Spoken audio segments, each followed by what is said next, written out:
welcome back to my channel, or welcome if you're new here. Can we believe it's March? I'm not even gonna say how crazy it is because it's crazy. It's the end of quarter 1. That means at the end of this month, not only am I doing an April reset, but I'll be doing a quarterly update, plan with me, whatever it's gonna be called. It is feeling like spring in Nashville. It is like 70 degrees today, and I have on some spring colors to bring the vibes to you all as well. Like usual, I'll be going over my reflection from February, my goals, if I achieve my goals from February, going over my goals for March, going over my February expenses, setting a budget for March, reviewing the books I read in February, and sharing my favorite products from the month as well. I kind of wrote out my reset using my monthly reset worksheet that launched last month. So if you are trying to do resets for yourself and you want a little bit of a guideline or just something fun to check off, I'll leave the worksheet below, but I talked about it all in last month's reset, so I feel like I don't need to go into detail in this one. So let's do a little reflection of February. It started out to be a little bit of a gloomy month, I'm not gonna lie. I'll start out with my low actually, which was the weather towards the beginning of the month. I've lived in the South my whole life. I've always lived in Tennessee, and winters here, especially in Nashville, are super cloudy. They're not super cold. We get some freezes, a little bit of snow here and there, and that we usually, even if it's warm, like a lot of days will still be cloudy. So it's very gray weather, and I just find, as do a lot of people, when the weather's gray and gloomy, you just don't have the motivation. And then the sun comes back, and as Kylie Jenner says, I have my personality back. I'm feeling like myself again. I think my overall low for the month, I can't pinpoint a particular day or moment. It was kind of just the compilation of multiple days that were gloomy. I didn't have motivation for work. I also have been comparing myself, I feel like, a lot in my YouTube views. Some of the videos I do don't do as well as they used to, or they don't do as well as other YouTubers. I'm just being very raw with you since you're watching this as a YouTube video. I know that there's a lot of factors that go into that, but part of me still is like, oh, what am I doing wrong? Like, this is my job. I need to be doing better at it. I'm trying my best. I'm trying these new video ideas. And I'm in love with the style of my editing and my thumbnails. Like, I feel like I'm proud of the videos I'm putting out. They just aren't always getting the recognition. Not that I need recognition, but like, this is my work. This is my career. It kind of can get me down some days when I notice views are low, or like my TikTok's not growing, or, you know, whatever it may be that kind of seems stupid in the moment, like it's just views, but when it is my work, my life's work, and what I love to do, I feel like I could get down on that. So the weather with that brings my low of the month. High of the month though was my Key West weekend trip with my family. My family RV'd down there into Key West. We were kind of at the lowest point area, but we were at a campground, and I flew down and met them there for the weekend before Valentine's Day. It was stunning. I had never been to Key West. It's the most southern part of the US, and it was so warm. It felt like summer. It was 80-something degrees. I was walking around in my swimsuit all day, ate a ton of key lime pie, ate a bunch of seafood. Like, it was a very short trip, but it was so nice. I got to see family, my aunt and uncle, along with my immediate family, and so it was super good. Okay, now I'm gonna flip back to my February worksheet because I wanna go over my February goals and kind of check off if I achieved them. So my first goal I set for February was to start ballet classes. I haven't made it to a ballet class, but I have been to a dance class. My friend Amanda, she is a dancer, and she has this dance room at her apartment. And so we started once, sometimes twice a week, going over to her apartment gym, and she teaches a little dance class. We choreograph, usually to a Taylor Swift song, and we learn the choreography and do that. So I've been going to that every week in February. So I'm gonna give myself like half a check because I started a dance class, just not ballet class. Okay, no eating out Monday through Thursday. I think I actually did a really good job at this. I can't think of any Monday through Thursday. Definitely Fridays I ate out, but Monday through Thursday, I cannot recall any day that I went out to eat or like got takeout. So I'm gonna give myself a check. Number 3, this is more of a work goal, launch the digital products, which we did. Order new journal samples, I also did that. Decorate the office, that was a pretty easy goal because I know I wanted to do that anyway. And the last item for the office is coming in tomorrow, so I'm excited for that. Okay, and now to write out my goals for March. So like I said, we're moving over the goal of starting ballet classes. I also started going to spin classes with ClassPass, and I can go to ballet classes with ClassPass. So I will have the ClassPass free trial linked below because I've gotten some of my friends hooked on it. I didn't think I was gonna like going back to spin so much. I've been twice now this month, and I've loved it. So I think I'm gonna try to go to spin classes once a week, a dance class once a week, whether that's with my friends or ballet class, and then my normal workouts throughout the week. And I'm just loving the classes again. Oh, this is not a fun one. I literally get anxiety every time I mention it. Send my tax information to accountant. Not a fun one, but literally has to be done this month. So I have a brand that I want to work with in March/April. So I'm not going to say the brand. I don't want to jinx it. If it does happen, I will let you know. So I'm going to put work with blank brand. And then I've been on my YouTube grind lately, if you haven't noticed. It's been inspiring me to get back to a consistent 2 times a week schedule. I, of course, post once a week at least. And then on the occasion that I have an extra video, I'll post it. But I want to be posting 2 times a week on YouTube throughout the month of March. I usually show a little cleaning montage in these monthly resets. I'm going to skip that because I did a lot of cleaning in the Sunday reset video that I uploaded last week. So I will link that below and in the cards if you're interested in more of like a cleaning montage and see what my weekly reset is. But my apartment's already clean from filming that video. So, but usually that is part of my monthly reset. Well, I'll do a little tidying up, a little organization. But let's move on to my expenses and budget. Okay, so now it's time for the budget portion. I know this is a lot of y'all's favorite part. I say this every time, but I just want to reiterate in case you're new here. These are just my variable expenses that fluctuate every month. It doesn't include my rent, utilities, car payment, student loan, charity giving. Doesn't include those expenses that obviously add up to a lot of what I'm spending each month as well. And since those expenses can be high and I do have a lot of those reoccurring monthly expenses, that's why I try to keep my variable costs low. Obviously, low is subjective to the person, but this month I'm actually pretty proud. We still have a few days left in the month. It is a shorter month, so that helps when it comes to budgeting. I'm using my budget page, simple budget tracker in my workbook. Also, I track all my spending through my personal credit card. I always leave the links below if you're looking for a new credit card. I love the point system on this. This one's from Chase. It's so great. I love how it breaks down my spending as well. It's really easy to keep track of. Okay, so for transportation, I budgeted $60. I knew I wasn't gonna be driving a ton this month. I only filled up for gas once, which is really nice, and that was $31, $32. But then I also had to take an Uber to the airport one morning, which was $32. So in total, we have 64. That's actually so good. Wow, really stayed on budget for gas this month. Eating out, I budgeted $175. I was actually a little bit under this. I only spent $119 on food and drink this month, so pretty proud of that. Groceries, I was a little bit over, but actually I'm kind of right on the dot. For Valentine's Day, I bought my boyfriend a ton of snacks for like a little gift basket of all his favorite things. So that technically is in the grocery budget, but it was a gift. I'm not going to move it, but I think if I took out those snacks, I actually would be pretty close to my budget, which again, I wasn't expecting to do, but I'm really proud of. So the total groceries I spent this month was $338. For personal, I budgeted $50. I spent $21 on getting my eyebrows waxed. I spent $38 at Walgreens because I was sick, so let's sadly put that together. And then I also did spend $34 at TJ Maxx earlier this month. So let's see. This is my second month going without getting my nails done, and honestly, the way it saves my budget so much. So personal spending was $93. And entertainment, my budget was $50. I ended up spending $63. I did a little pottery class with friends for a friend's birthday, which was so fun. And that was $22 for my pottery and for like the class, I guess. And then also I bought a ticket for March. So I'm going to Kenzie Elizabeth's podcast tour in Nashville in the first weekend of March. So that ticket was $42. Okay, and then I just had other as 100. I guess I could have put in like my Walgreens spending and whatnot, but I'll just count that as a gift. Oh, part of my Walgreens when I was sick was actually because I bought my boyfriend a gift card at Walgreens. That's why that was so high. But anyway, but I guess I'll just add in more of my boyfriend's gift and little things for Valentine's Day. Came out to $21.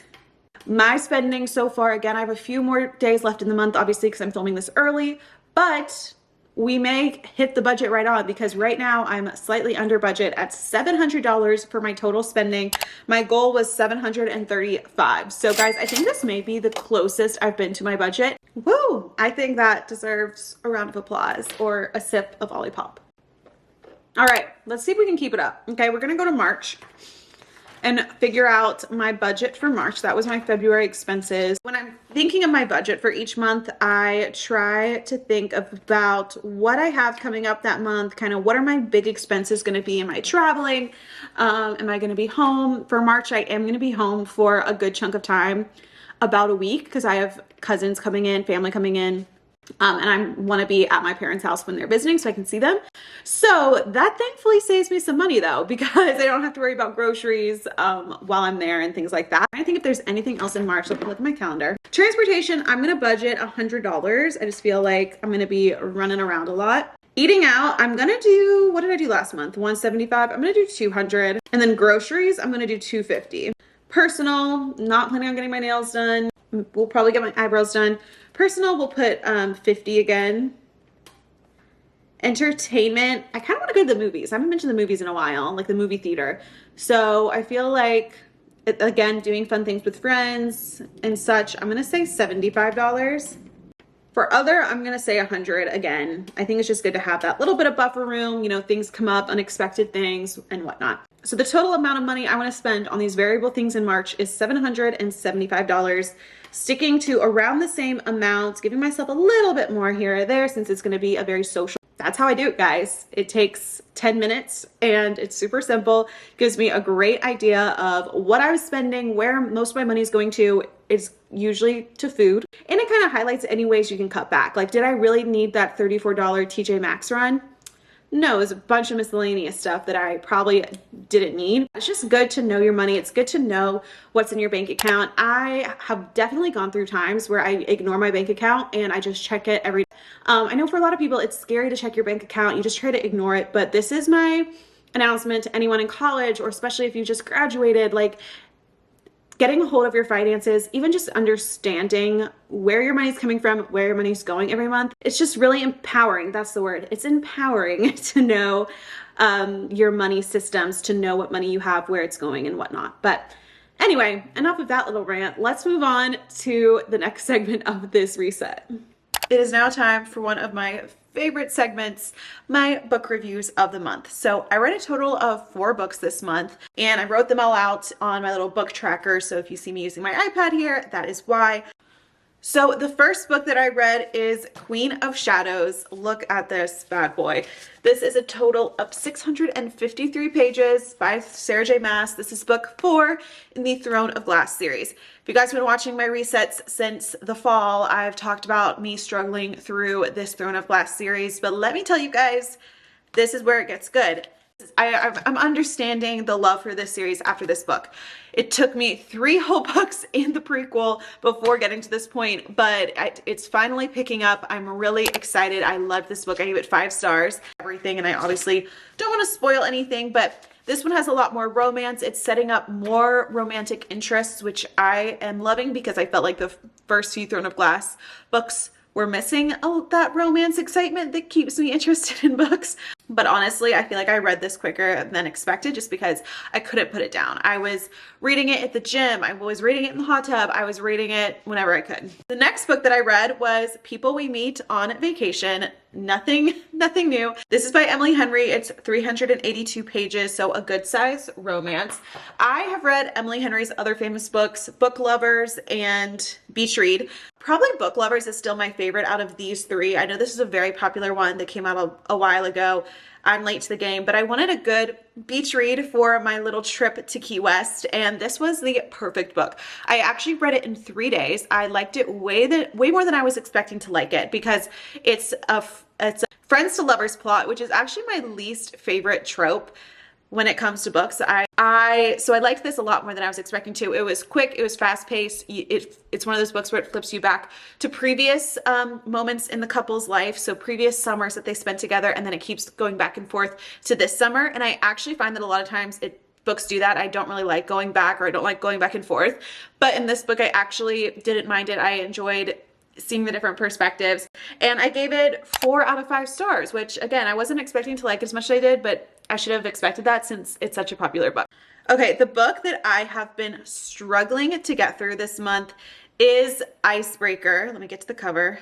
This book is by Hannah Grace. I think it's the first book I've read from this author, but I definitely want to read more. It's 435 pages, so it's pretty hefty for a romance book. I think that's why it's taking me so long to get through it. It's a really cute story of a figure skater and a hockey player. They go to a college in California. They're seniors and juniors, and it's an enemies to lovers situation. However, I will say they start their relationship really early on in the book, which I find with enemies to lovers tropes, usually it's like a long wait and it's like they get together right at the end. This one, like they start out enemies to lovers and then they start dating and like getting together early on, which I was like, okay, that's kind of interesting. And I was like, okay, maybe it'll keep the excitement going. Like maybe something will happen. I felt like there wasn't enough drama later in the book to keep me like excited and like, oh, what's going to happen next? It kind of just like goes through their college lives. Yes, there's a few like troubles and stuff, but it's not enough to be like, oh my gosh, like what's gonna happen? So I've just been struggling to finish it. Also, I wanted to note for people who maybe liked to read romance for spice versus not any spice, People We Meet on Vacation had minimal spiciness to it. This one, level 10, okay? I have not read a book recently with this much spice in it. So keep that in mind if that's not something you like. This happens, honestly too much, okay? It's too much in this book for me.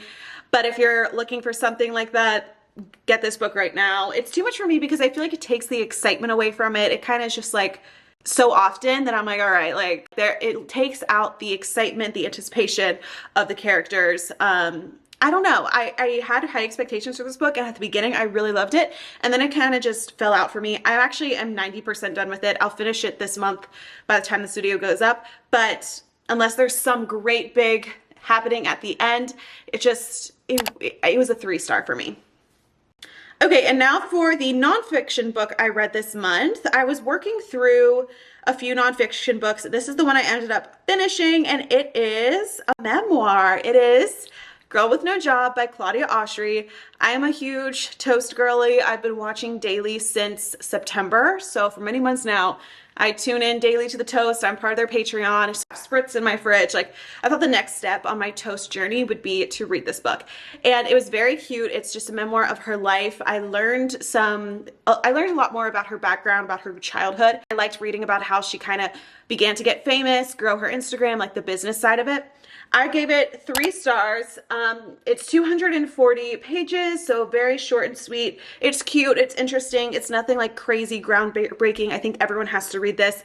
But if you're a fan of Claudia Oshry and you just want to know a little bit more about her, a little bit about what she went through, what she's currently going through, her cancellation and all of that, like it's really interesting for that in that regard. So if you're already a fan of hers, I think you'll like it. All right, so that is my book review. This monthly reset has almost come to an end, but before it does, we need to talk about my favorite products for the month. I thought about adding in like favorite songs, podcasts, content, and then I remembered that I watch and listen to the same things. My taste does not change. So we're gonna stick to products. This milk frother I bought for the office. I don't have it with me, but I have the box that I got it in. I wanted a little milk frother for our coffee station at the office, and this one was on sale for $35, and I liked how it had multiple functions. It has a cold foam for iced lattes, warm thick foam for cappuccinos, warm light foam for lattes, and hot milk for coffee and hot chocolate. You could just like reheat your drink, which is great because we don't have a microwave there. It's been great, been loving it. The next item is actually from a sponsored video I did. Well, it was sponsored in that video, but this isn't. It is the Beach Waver curling iron. I don't know about you guys, but I've kind of been over like wrapping my hair. I just feel like it never turns out well, and I've been using a wand and just wrapping my hair for years, and I was kind of over it. But I didn't really want to go back to just a regular clamp curling iron because I'm like, that's not fun. But this one, it's a clamp, but it turns on its own, which is super cool. I'm excited to get even more comfortable with it, so it'll get just quicker and quicker for me. I like the size of this. This is like 1.25 inches, so it gives a nice wave. It's not like a tight curl. You guys know I love my Dyson Airwrap. I use that on wet hair, so when I wash my hair in the morning and need to curl it or blow it out while it's wet, I use that. But some days I wash my hair at night and let it air dry, and the next morning I don't want to wear my natural hair. I can't use my Airwrap, so that's when just a heated curling iron comes in handy. So I actually have been liking this, and I'm excited to get better at it because it has different voltage settings that makes it travel friendly. And I'm going on a Europe trip in 2 months, and so I was like, oh perfect, I can bring this curling iron instead of bringing, you know, my normal ones with an adapter. This has it all in one, so excited for that. These freaking boots, like I said on my Instagram, they're my whole personality trait for the next foreseeable future. So freaking comfortable to walk in. Literally, if you have a vacation like New York, oh my gosh, these boots are perfect for New York. When you need to look cute but also need to be comfortable, I'm obsessed. I talked about them in that video, so I'm not going to go into way more detail, but love them. And then the last thing is also something in my office. I can't show you here, but it is my new table and chairs. If you've seen my office tour, you have seen them. They are so cute. The chairs are from All Modern, and the table's from Overstock. Just black, sleek. We have the rattan, set the rattan on the chairs a little bit. It's seriously so pretty. It makes me so happy when I walk into the office. It's my favorite little setup in that room. It is just so cute, exactly the style I was going for. I'm obsessed, and those are my product favorites. So thank you guys so much for watching this video. Make sure to give it a like and subscribe if you enjoyed it. That helps me out so much.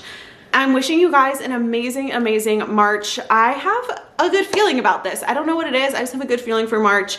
I'm feeling positive for you and for me. Comment below what videos you want to see in March or what segments you want to be a part of the next reset video. And I will see you guys in my next video.